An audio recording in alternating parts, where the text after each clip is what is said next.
We got this. Okay. Ready?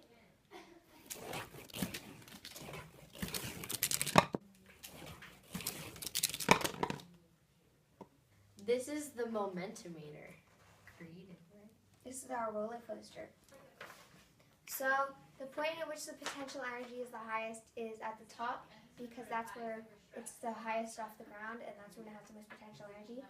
And so we figured out the potential energy, and it's 0.191 joules. So we did the mass times the height times the gravity. The mass of the marble was 0.015 kilograms, and then the height of this point was 1.3 meters, and the gravitational pull is 9.8 newtons per kilogram. So when we multiplied them all together, we got the total potential energy was 0.1981 joules. And then the potential energy was the lowest at the end because it's the lowest to the ground, and if you dropped it, it wouldn't go very far.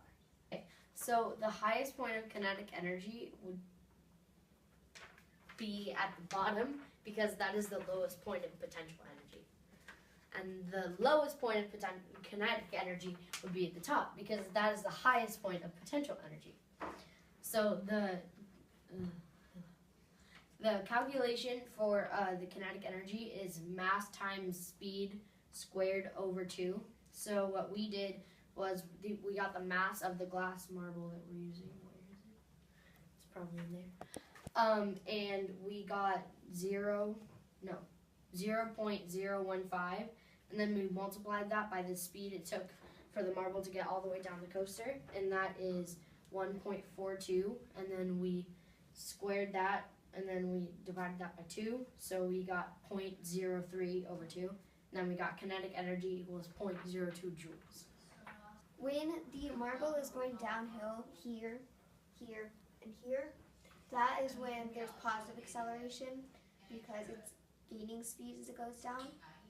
The point in the coaster where the negative acceleration is when is the 2 times where it has to go up into the loops, because even though it has so much buildup, it still has to go upwards instead of downwards. So. And the 3rd time of negative acceleration is when it bangs into the cup at the end of the roller coaster because it loses speed and it comes to a complete stop. These are Newton's 3 laws of motion. The first Newton's law of motion is also called the law of inertia. It states that an object at rest will stay at rest, and an object at motion will stay at motion until acted on by an unbalanced force. Like if you're golfing, the golf ball and the tee will not move until you hit it with the... An example here would be, since the marble is moving all the way through the coaster, when it hits the cup, it stops. So the marble would be the object in motion, and the cup would be the unbalanced force in that case.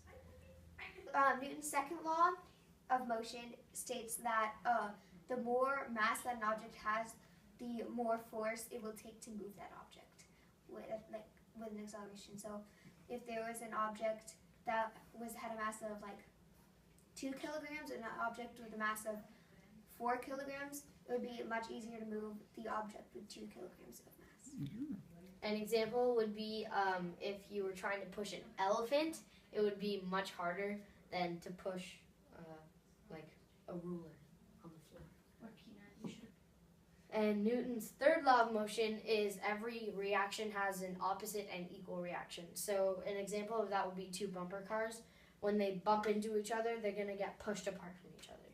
And if 2 people push against each other, if I exert more force on her, she's going to go backwards. But if she exerts more force on me, I'm going to go backwards. If we both exert the same amount of force, no one goes anywhere.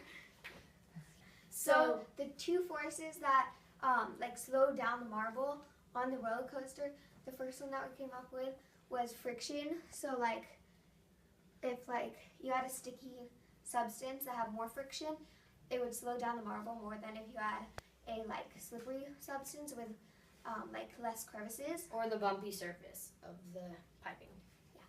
So then it would like slow it down less. And then the second one Is gravity. is gravity, because for instance on the loops, since even though the like physics states that it will stay up, it still slows it down because of the gravity pulling it down, even though the physics states that it'll stay on the track. The Momentumator!